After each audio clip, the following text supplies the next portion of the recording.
Hello and welcome back to the Scenario 7 podcast. My name is Sam and today I'm joined by my lovely co-host. It's Joe Roberts. Joe, how are you doing, mate?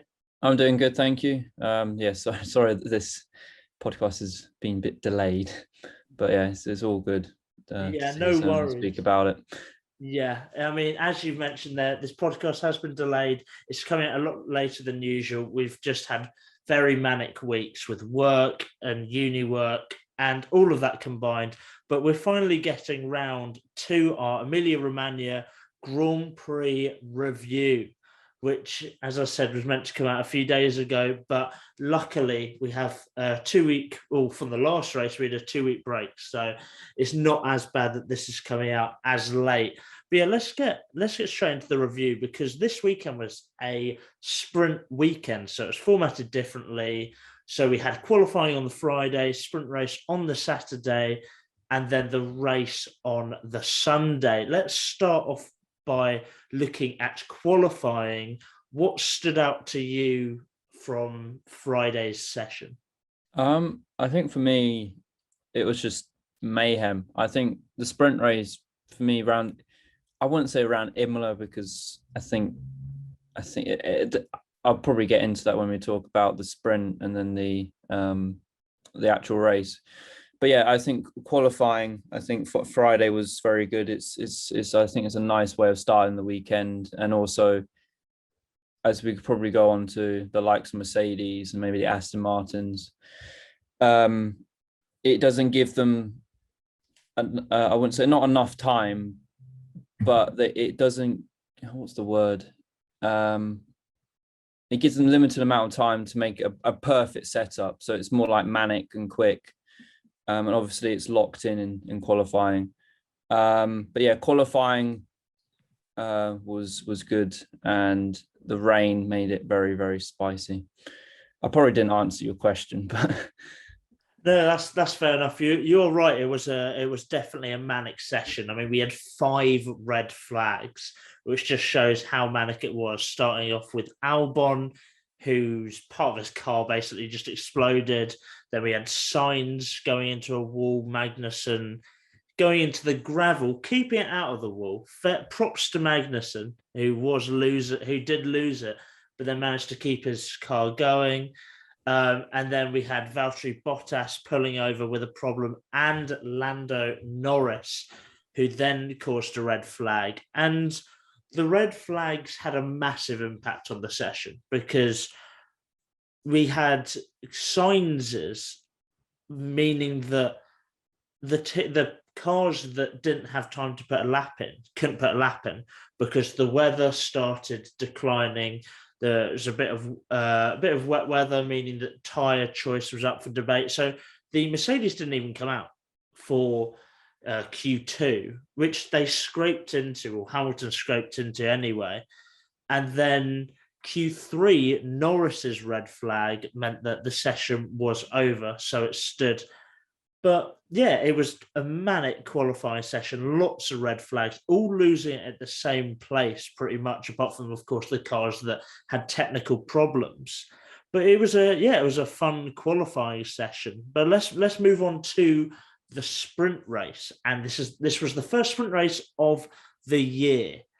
And it had not a different format, but it had, of course, a different point system with the top 8 getting points, with first getting 8 points and 8th getting 1. So there was definitely more to play for in terms of not just starting higher up the order for the race, but points on offer, which their hope was to for drivers to put more on the line to get those points. So first sprint race of the year, Joe, what did you think? Was it better or different in any way to the sprint races last year? I think, as I said about with the qualifying being on the Fridays, I think the sprint, I think personally around Imola is just, it's interesting because of the rain aspect. I think it wasn't the rain aspect. I think it'd be quite a boring sprint just because it's so hard to overtake. But the sprint race, I think for me, was exciting because of Perez and Sainz trying to fight their way through the field. I think apart from that, it's the likes of Mercedes didn't go very far. I think Hamilton went backwards. I think one of the Mercedes went backwards. So I think there was a sprint race. I think there's a proposal. There's going to be 6 sprint races, but I think I personally wouldn't put it around Imola again, just due to the fact of the hard nature of overtaking. Yeah, I would agree with you on that. It is a track where overtaking is difficult. All the overtakes pretty much were made down the main straight, which on most tracks is where you see a lot of the overtaking happening. But the problem with Imola is there is only one straight. There is only one DRS zone. So there is limited room for overtaking. But I think the race was all right. I don't think it was too standout. Of course, you had Verstappen getting a slow start, Zhou DNFing after Gasly making contact with him. Gasly, of course, getting a punch out to go into the pits. Interesting dynamic seeing Sainz and Perez climb up the order, but they didn't really have much competition because, being realistic, the Ferrari and Red Bull packages are just looking so strong at the moment. And then Verstappen taking the lead on the second to last lap. What I think was nice about this race is that this is the first sprint race where the person who started in first changed position. So there was actually a bit of a fight for first without it being basically a procession where first place didn't have much competition. The battle between Leclerc and Verstappen was quite interesting. And then, of course, second to last lap overtake happened. So that was nice. I just think that they need to choose a better track. Imola isn't the one for a sprint race. I've forgotten the other 2 tracks where they're having sprint races this year, but Austria, for me, you look at a track where sprint race could be good. Austria, there's loads of overtaking. I think it's Austria and Brazil this year. I know Brazil is on it, but I think Austria is going to be on it as well. Yeah, I mean, I've forgotten, but Austria, I think, would be a track that, if it's not on it, should be on it, because that would be a place where a sprint race would be very good. But yeah, I don't think it was awful. I just don't think it was potentially... I think we've had better, and I just don't think the track really suited the sprint race. But now moving on to Sunday, what were first of all, your general thoughts on the race?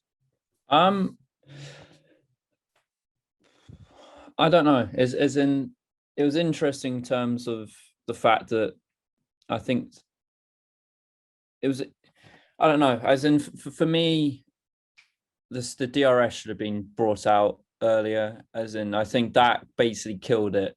It kind of killed the racing. It made for example, like Norris have a massive gap. But obviously not, McLaren doesn't have the fastest car in order to push the Red Bulls and the Ferraris.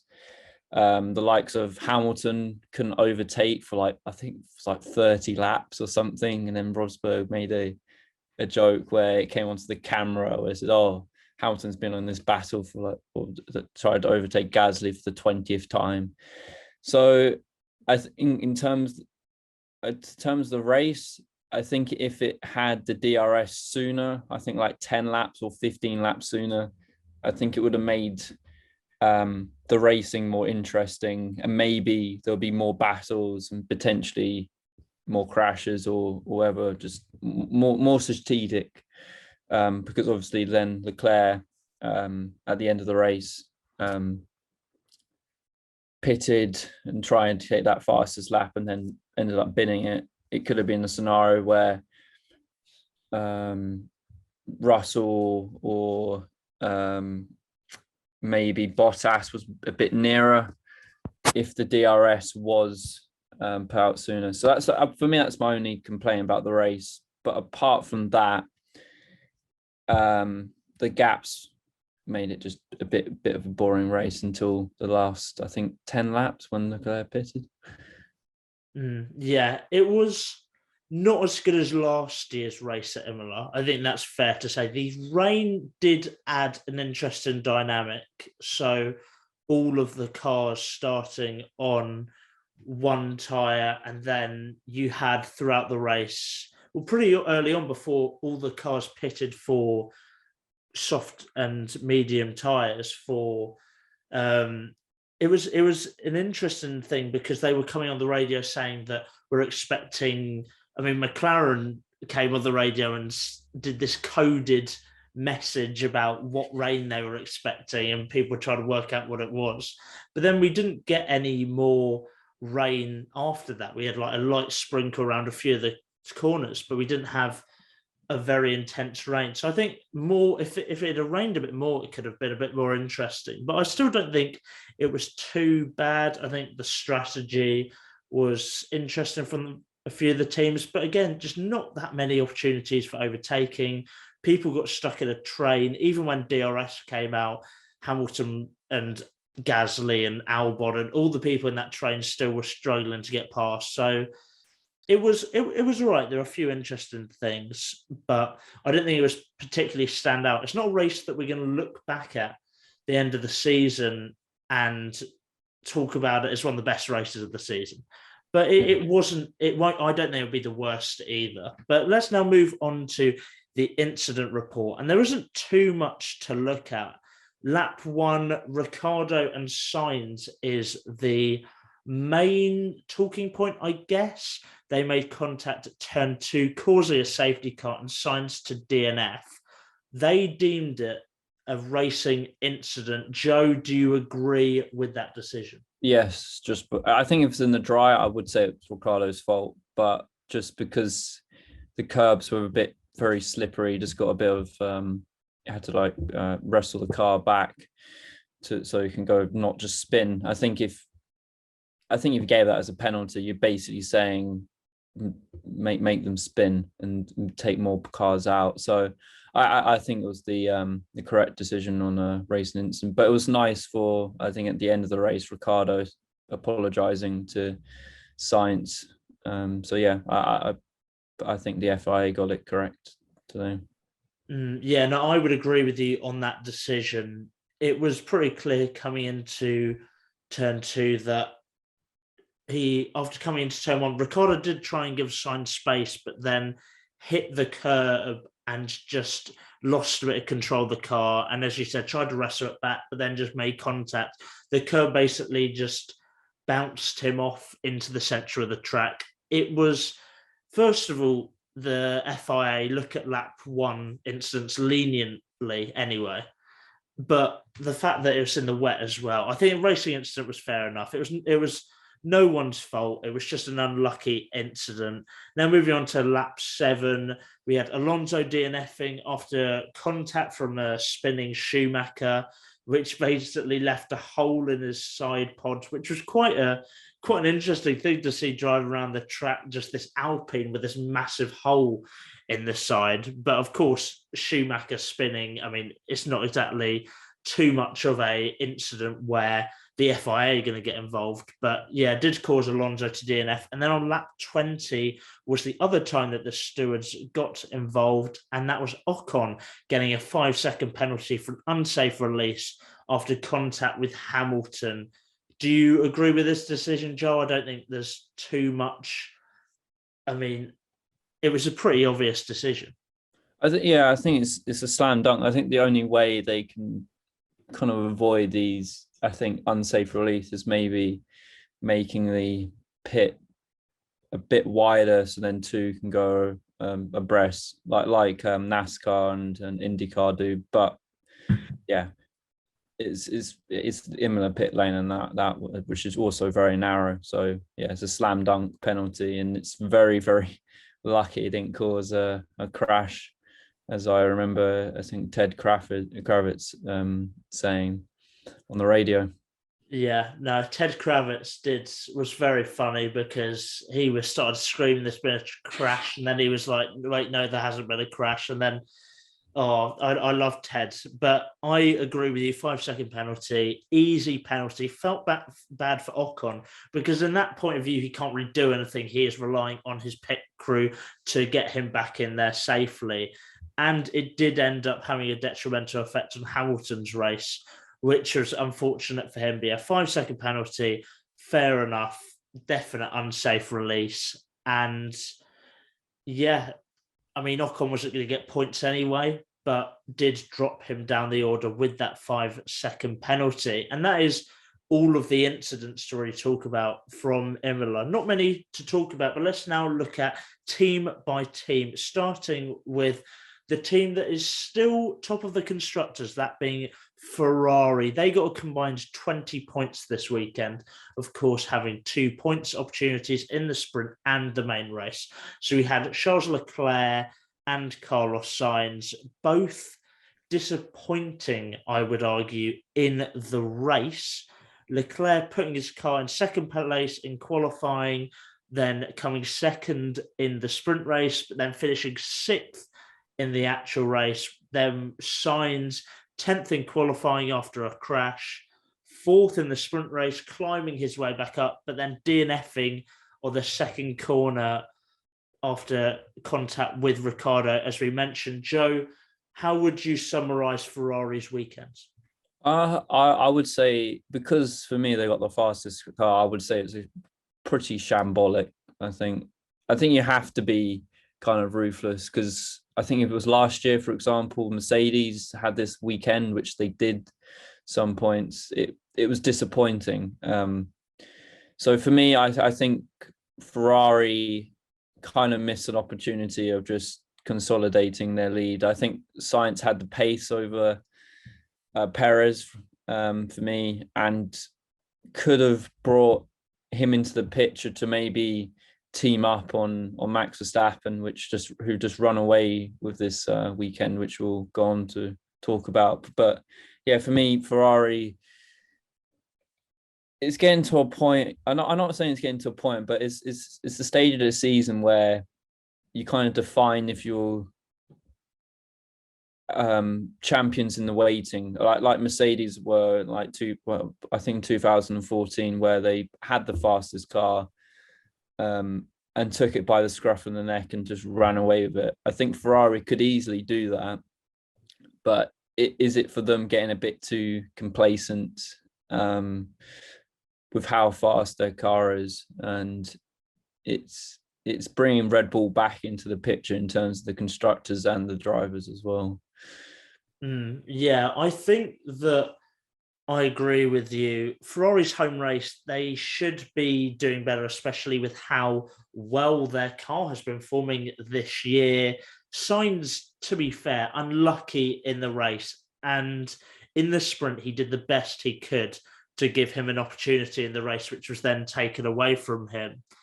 But then crashing in qualifying, a lot of other drivers did it, but it was a bit of a silly mistake. And then Leclerc, of course, having a spin in the race. I feel like Sainz and Leclerc, while they are immensely talented, are just quite error prone. We've seen several times with Leclerc, he making mistakes that he can't really afford to be making. But those have happened in previous seasons where Ferrari haven't been fighting for a title. Leclerc needs to cut these mistakes out, because Red Bull are coming for them. If they can get their reliability sorted, then Red Bull will be a really fierce opposition. So Leclerc just needs to cut out these mistakes, and he will be driver's champion if he can. But then look at Sainz as well. The amount of times last year when in qualifying or practice sessions he span into walls, it happened quite frequently last year. And then we had it in qualifying today, him spinning. And then in Australia, we had it in the race, him making an error. It's just, for Ferrari anyway, I think that they have the best package in terms of the whole deal, not just pace, but reliability as well. But their drivers just need to be consistent and cut out these mistakes. And that is how Ferrari are going to win the constructors. But moving on to Red Bull. Sorry, Sam. Do you think Ferrari are in a place where it's like 2008, where Vettel had a pretty clear shot of winning the championship, when he obviously crashed out in Germany, and then obviously then Lewis Hamilton win the race? Do you think, I know it's already I think 3 races in or 4 races in, it's a bit too soon to say that Ferrari might just bottle it. But do you think it could be a case of them bottling, as in like in I don't know, in like Britain, around Britain time, where I think it'd be like 10 rounds in, where it could be the case where it'd be like on a pendulum, where if Leclerc makes a mistake, it could absolutely destroy him for the rest of the season, and then Max or Perez just runs away with the championship, and obviously then Red Bull run away with the constructors. I think it could happen. I mean, if Red Bull get their reliability sorted, which was completely not an issue this weekend, Ferrari's biggest issue, as I've just said, is their drivers making mistakes. And if that's a mentality thing, that could definitely potentially throw them off this season. I think if they're not going to win the constructors, if Leclerc isn't going to win the drivers, I think it will be down to individual mistakes rather than team mistakes. But I'm still, I mean, we're only 4 races in, as you mentioned. I'm still pretty confident, personally, that Leclerc will win the drivers. However, I think if mistakes keep creeping in, then it's going to be close. And we could see teams like McLaren, who are starting to look good, Mercedes, who are rubbish, but we know the power of the Mercedes engineers and their whole team back at the factory and their money that they have, that they could potentially get a good car together. They could potentially creep up. So I think if they bottle it, it'll be down to individual errors. But in terms of their package, I think it's very strong. That's my opinion anyway. And now, as I said, let's move on to Red Bull, who were very close to getting the most points possible from the sprint weekend. So we had Verstappen, who was just completely dominant. First in qualifying, first in the sprint race, first in the Sunday race with fastest lap. And then Perez getting 7th in qualifying, 3rd in the sprint, and 2nd in the main race. If Perez had got 2nd in the sprint, then that would have been maximum points for Red Bull, which would have been quite the achievement. But 58 points anyway. How would you sum up Red Bull's weekend? I mean, they were just superb. Yeah, I think it was a dominant display. Obviously, I think the sprint race helped in terms of setting up the car. I think Ferrari, I don't know, I think they have more of a bigger window to make it into the sweet spot. And obviously because of the tyres, apparently were graining quite a lot in the sprint race, to let basically Verstappen win the race. So I would say Red Bull did have basically annihilated the opposition in terms of everything, as in I don't know if yeah, I'll go back to saying I think the sprint race helped in terms of just them setting up the car and them basically out of the gates. Maybe the sim work they did helped them, but ultimately they found a package which annihilated. Even Perez did well, which I think, considering, what was the last race? Saudi Arabia, was it? Or Australia was the last Australia, race, which I don't think he did particularly well at. Yeah, I think both drivers were on song in terms of getting the performance out of that car. I mean, 2nd in Australia and saying Perez didn't do well in that race, I would argue that is very harsh, because I do want to make a point out of Perez. And as a Perez fan, I think what's really promising to me is that in every race this season, he has got the best out of that car, in my opinion, because we've had, of course, unfortunate events. We had in Bahrain, he was on for a podium, car broke down. We had in Saudi Arabia, where he got pole position and was looking good, and then he pit, and it was just a bit of a disaster after that because of a red flag to Latifi, if I remember correctly, to Nicholas Latifi.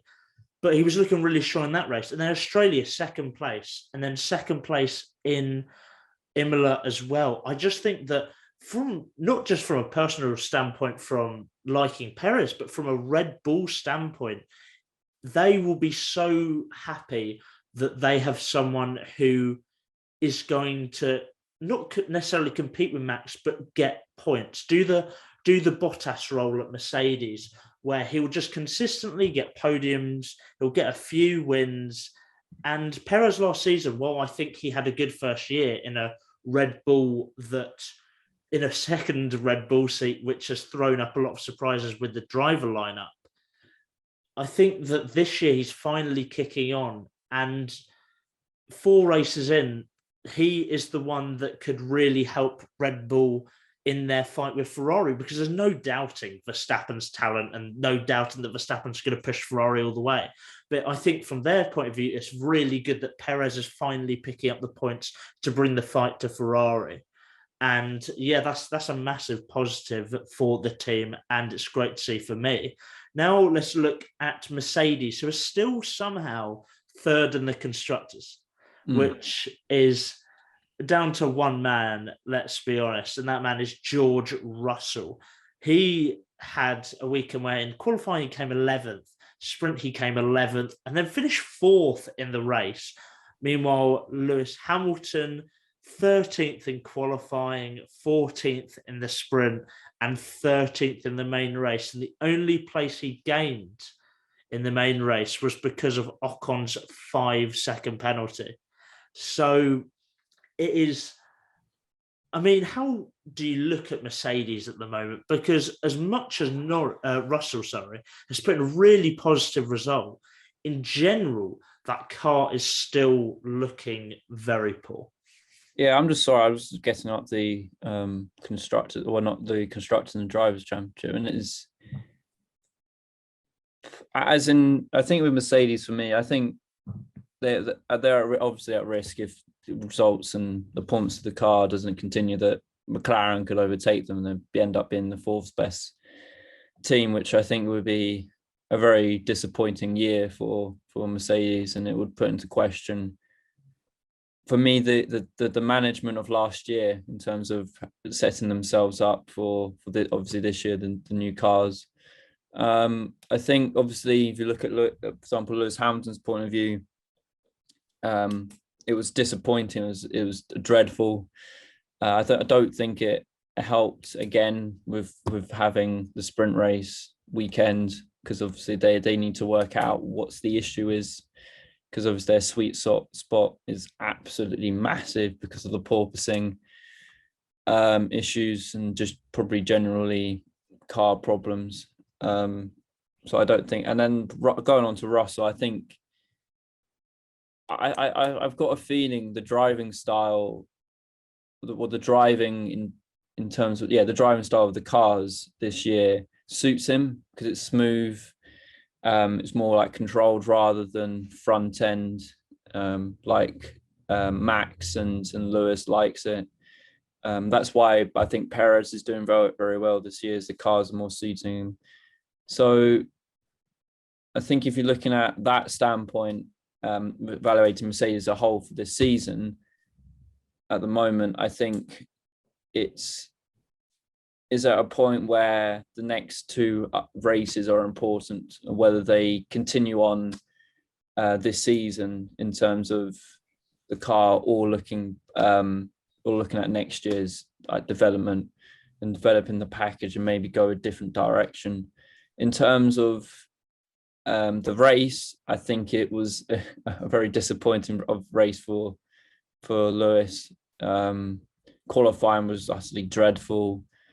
The race, he just went nowhere, and sprint race went nowhere. In the race, I think he would have picked up more positions if the DRS was enabled, because I remember the Gasly, he was a second behind, and then suddenly,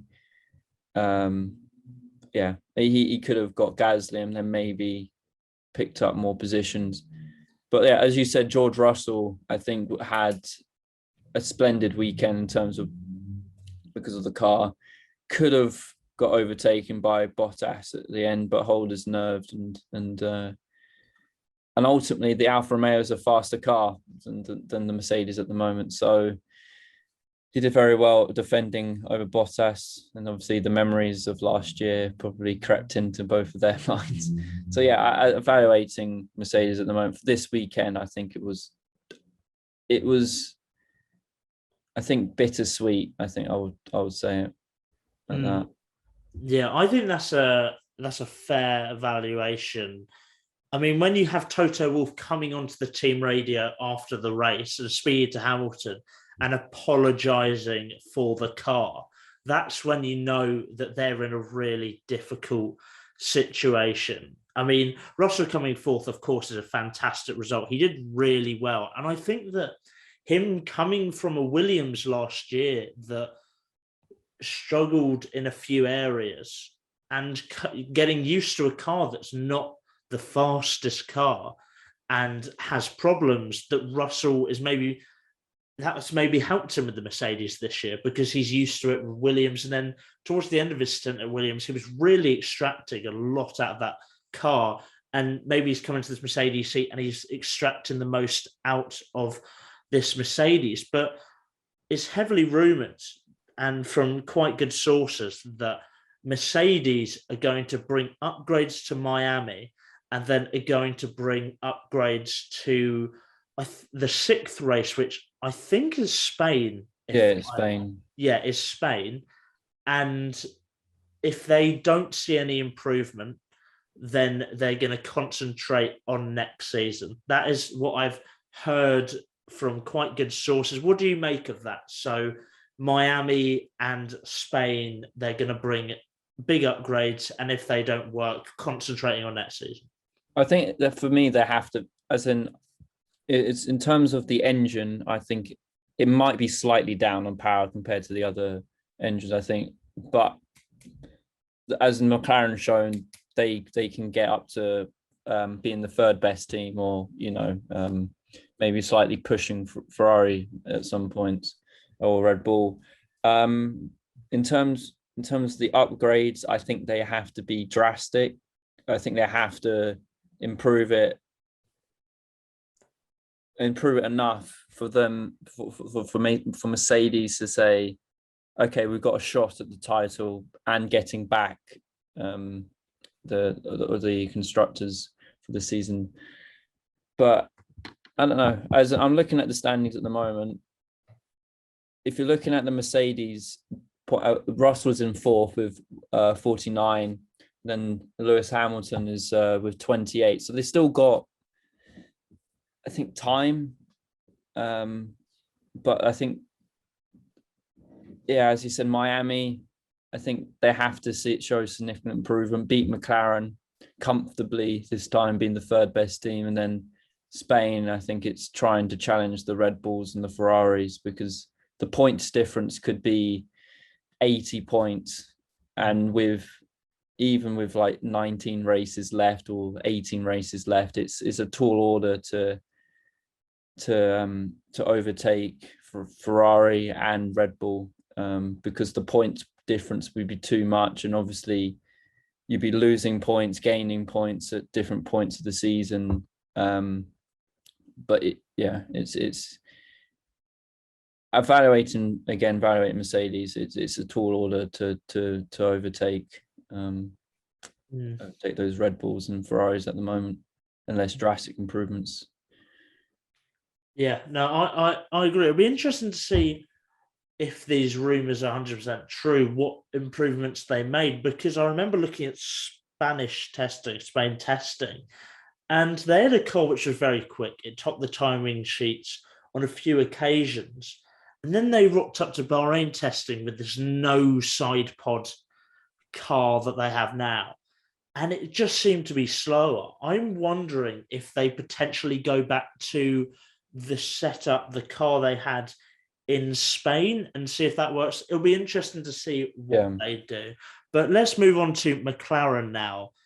And you said that Mercedes weekend was bittersweet, and I think that's pretty similar with McLaren. So with Lando third in qualifying, of course, after his red flag helping him to that, fifth in the sprint race, and third in the main race. So consecutive podiums at Imola, very impressive for him. And then with Ricciardo, 6th in qualifying, 6th in the sprint, and then 18th in the actual race after getting damage from his crash with Sainz and not being able to recover. But yeah, how do you look at McLaren's weekend? Because Ricciardo, as much as he hasn't performed as well as Norris in the race, has matched him pretty much when he didn't have damage and when he wasn't involved in a crash. Is this Ricciardo? Yeah, Ricciardo. Yeah, I think Ricciardo's doing a decent job. I've seen some wacky rumors that it's going to be a mid-season swap between Ricciardo and Gasly. I don't know if you've seen that, Sam, but it's a bit wacky. I think Ricciardo at the moment is a very, very good fit for McLaren. He's improving. He's just got a very talented young driver next to him in Lando Norris. As you said, I think he was unlucky with the crash. I think he would have been behind Norris, and I think he would have been ahead of Russell.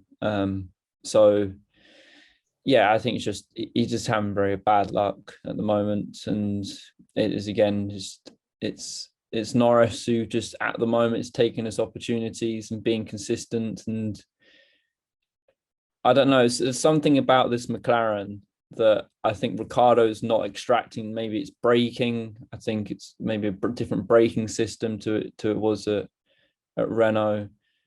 But Norris is absolutely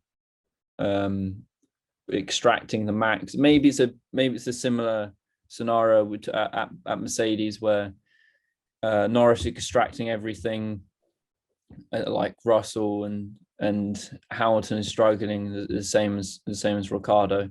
So that's how I evaluate the weekend. But yeah, it was very bittersweet. Yeah, it certainly was that. Norris is just looking very good at the moment. And it's interesting looking at, so we're 4 races in, and the first 2 for McLaren were rubbish. And then the second 2 for McLaren, we've seen quite a bit of improvement. And I feel like Lando, in his interviews, is quite surprised by this improvement.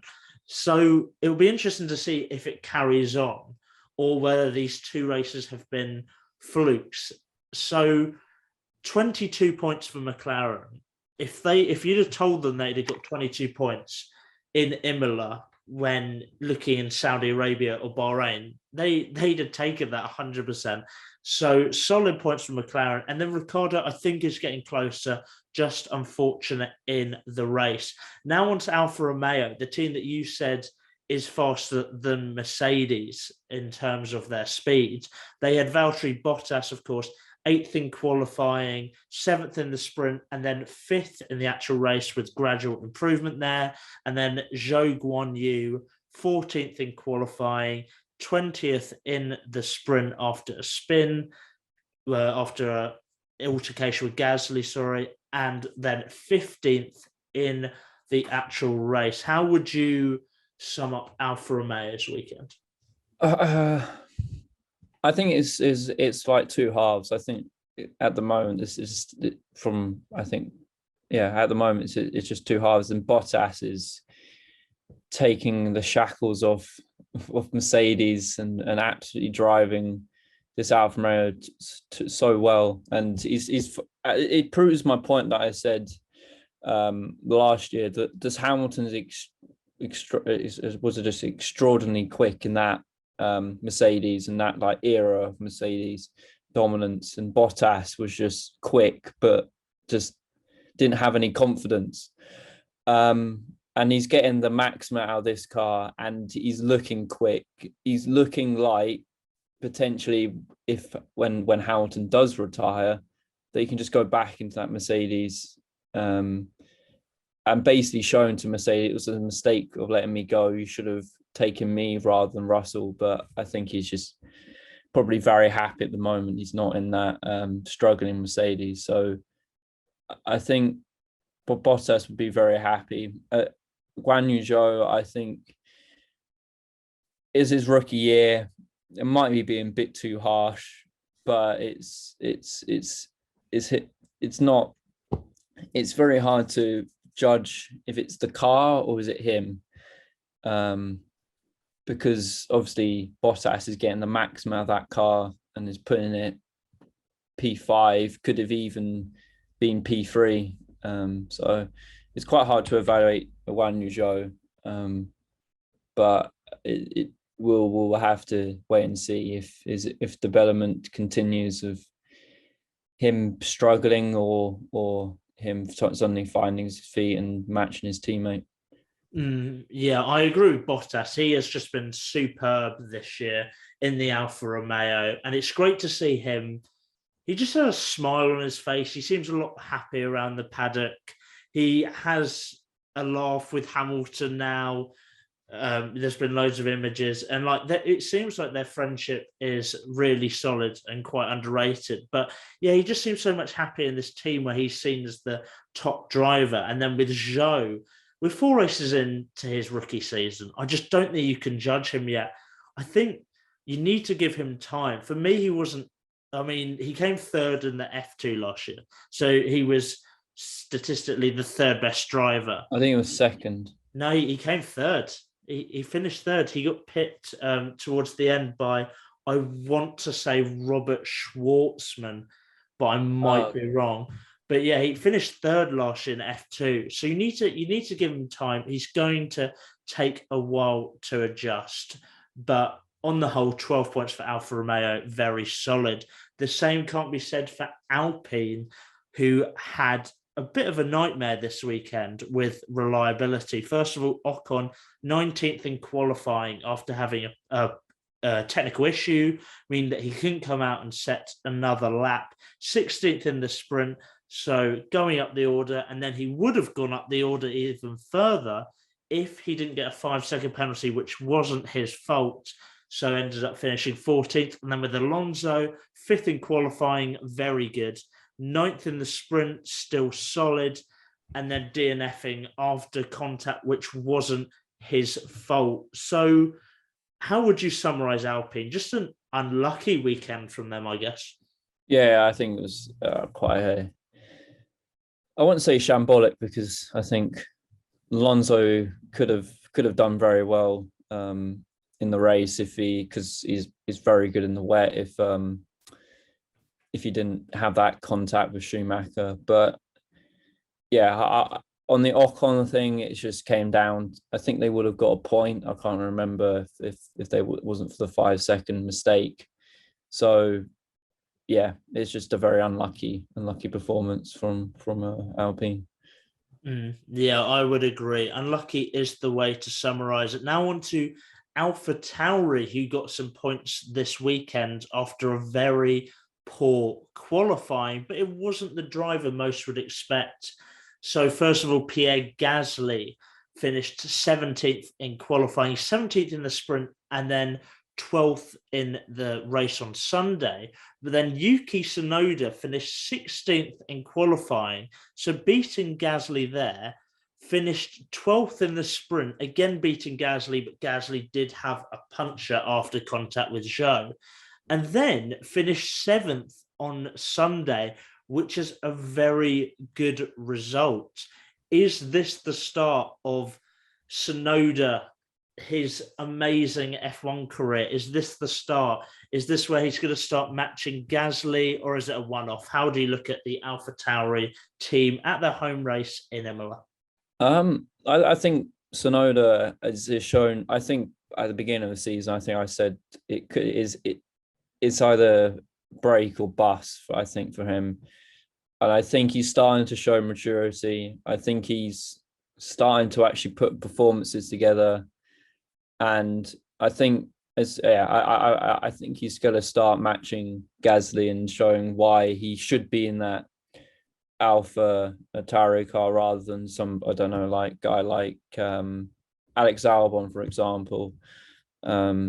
So yeah, he's showing his performance and he's doing a very good job, and he's matching Gasly. On to Gasly, just a very unlucky weekend for him. I forgot where he qualified. 17th. Yeah, I think in terms of qualifying, I think it's just a whole team performance was not very good. But in terms of like the drivers and obviously the sprint and the race, I think they did both a very, very good job and to get the maximum out of their car. Yeah, no, Tsunoda, fantastic race from him. Really, really happy with that. Now on to Haas.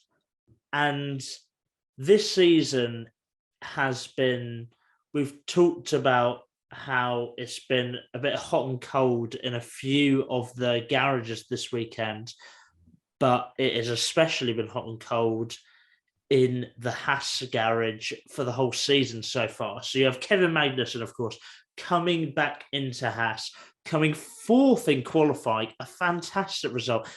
The best result in qualifying Haas have ever had. Bear in mind, this is the same man who this season got fifth place in Bahrain as well, which was just a fantastic result in the race.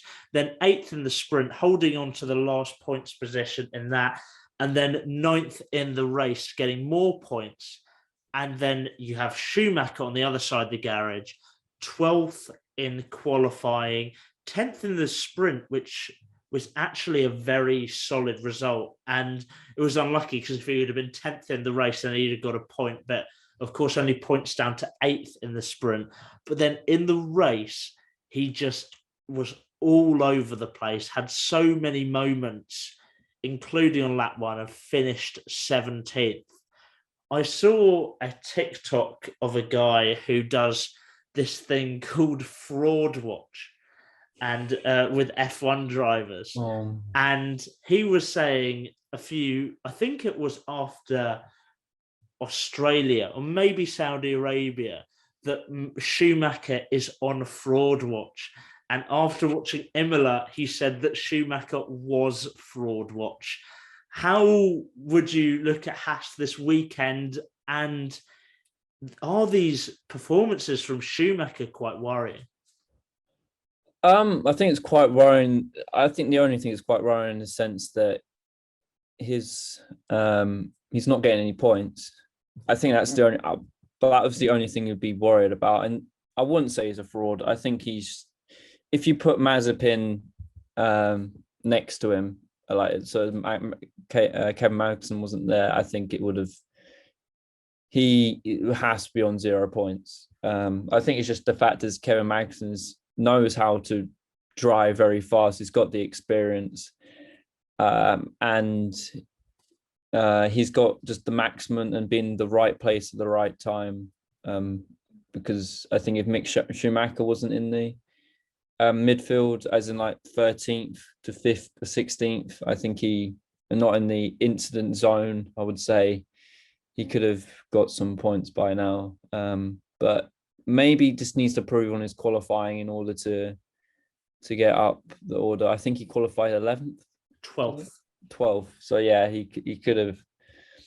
Don't know. Maybe the next step is just getting to Q3, and then he'll be able to get some points. But I see more improvement in him than I did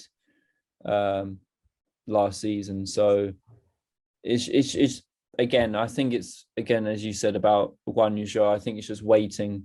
Obviously, he's not a rookie, but I think effectively he is a rookie. Just the fact is that Haas car last year was diabolical. And he's actually got a semi-competitive car this year. So it's just time. I think I just need to wait on time. I think if it comes to the end of the season and he's got 0 points and he's behind Latifi, for example, I think then people can start slagging him off and saying he shouldn't be in the sport. But I think you just have to, it's just waiting on time. Yeah, it is an interesting dynamic with Schumacher. First of all, though, Magnussen, just a fantastic weekend, fantastic points. He's doing so well, and it's great to see him back in the sport performing.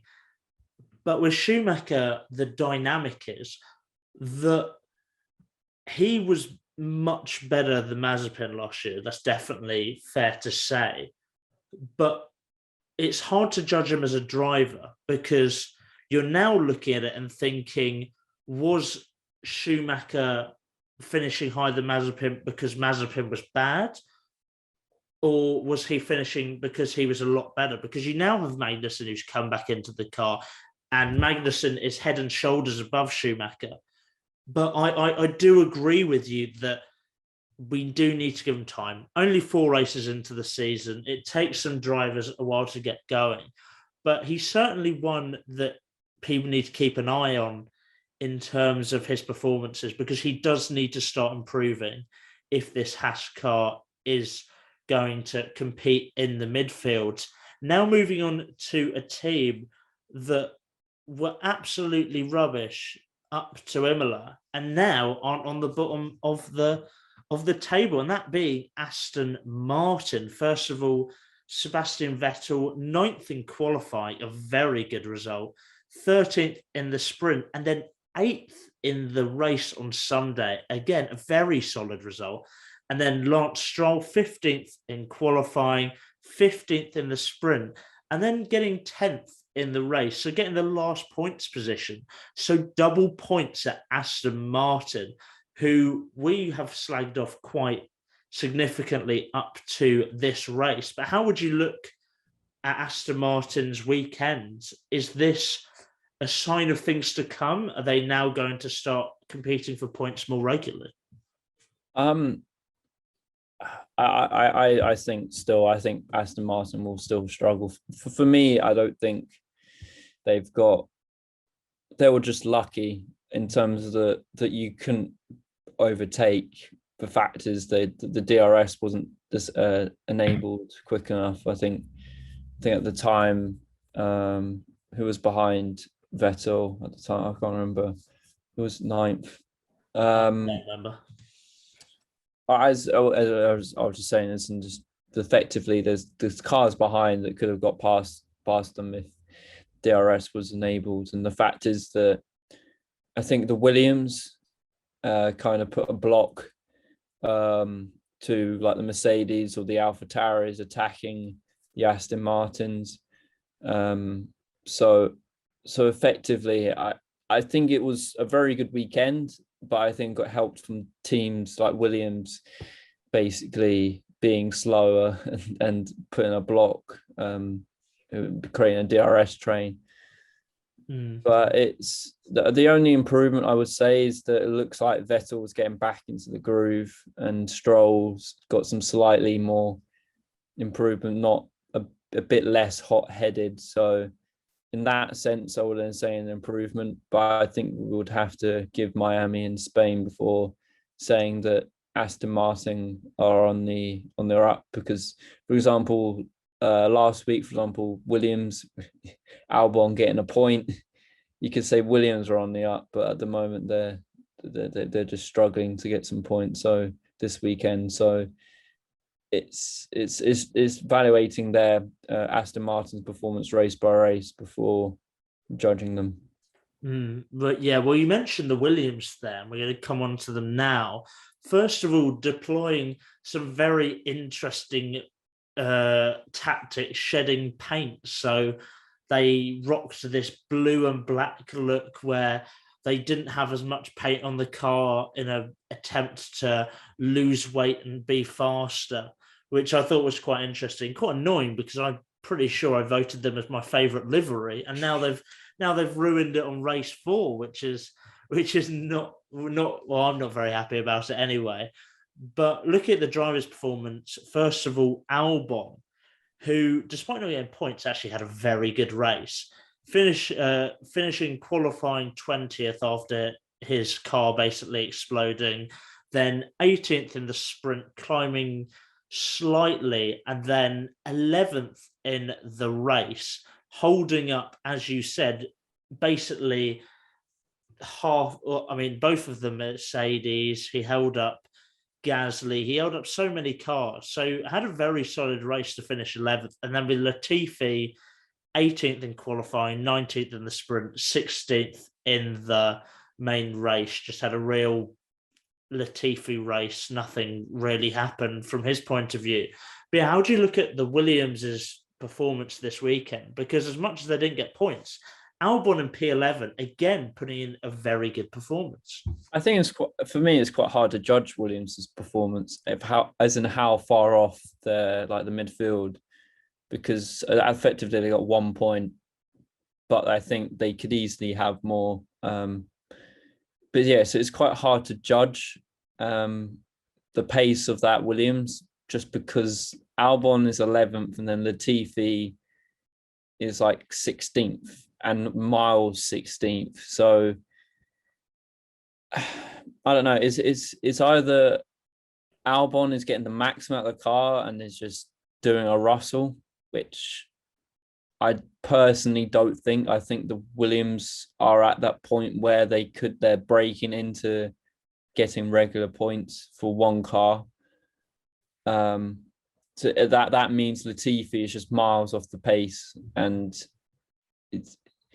it's getting. I saw some very strong, not strong rumors on some reliable Twitter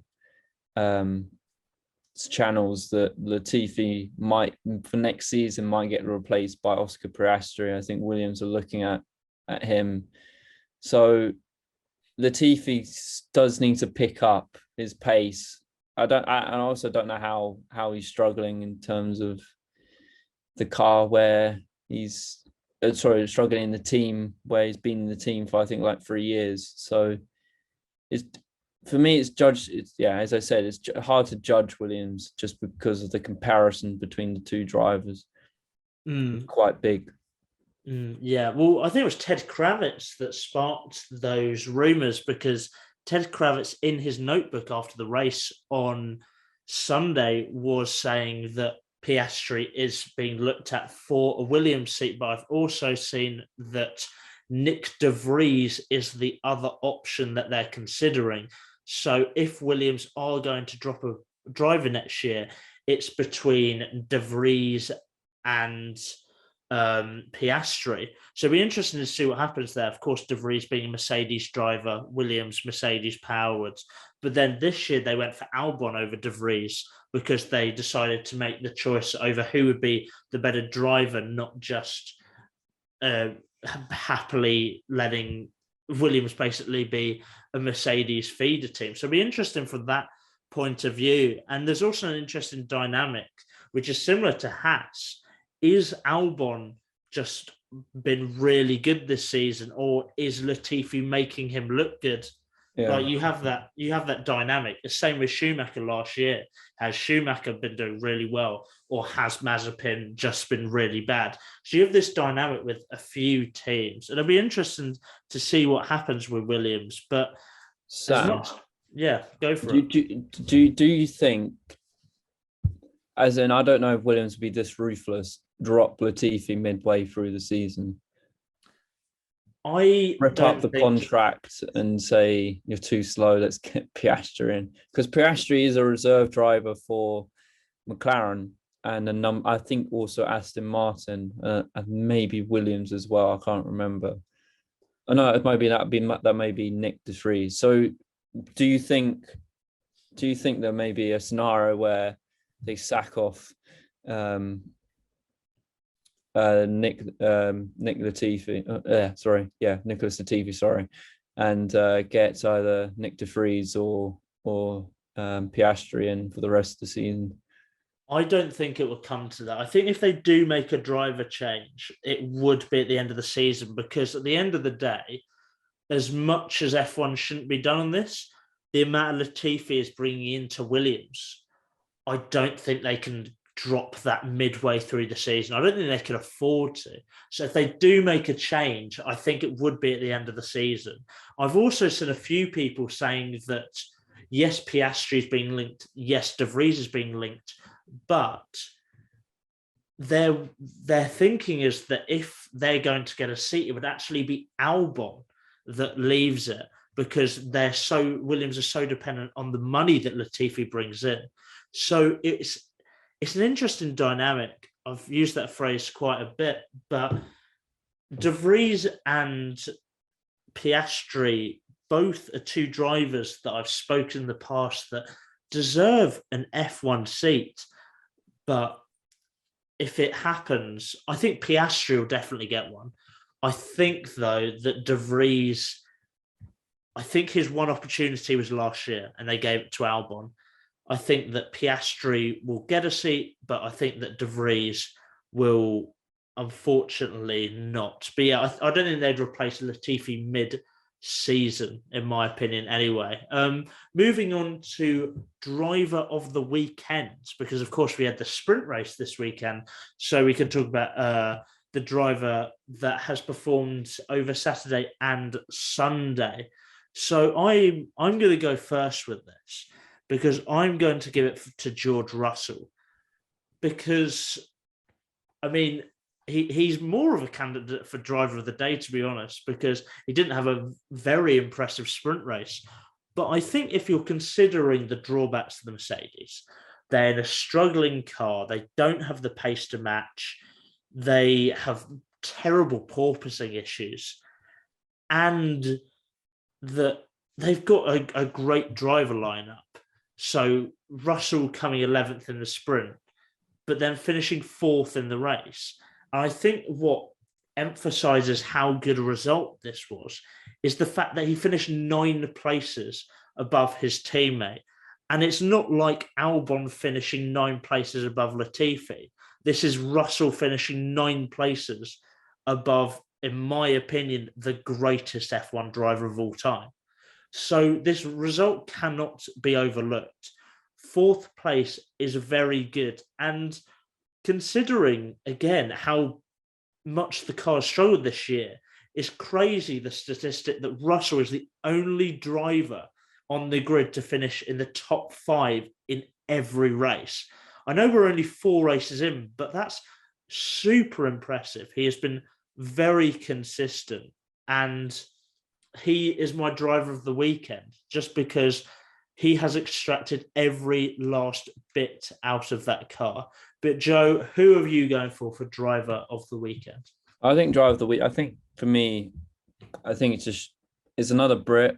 It's obviously I think I have to be, for me, Lando Norris. It's been basically the consistent. If you take out the Red Bulls and the Ferraris, who would have walked the qualifying, and he would have walked the sprint and the race. So for me, it's the best of the rest, and comfortably and relaxingly best of the rest, I would say, bluntly, in the way that he was miles in front during the race. I think it was, I remember in the commentary, just the fact is that he wasn't even, I don't think he wasn't in some of the race, part of the race, he wasn't even commentated on for large parts of it. So it just shows how he just got on with it. Quite a boring race, but quite nice, just considering the struggles this season for McLaren. So for me, and also qualifying, getting that car to P3 was a very impressive performance, and ahead of the Red Bull and obviously Sainz, even though he hit the wall. Yeah, a very fantastic weekend for Norris, a very good weekend. But a few other options, because I do want to shout out a few other options, because a few drivers had very good weekends.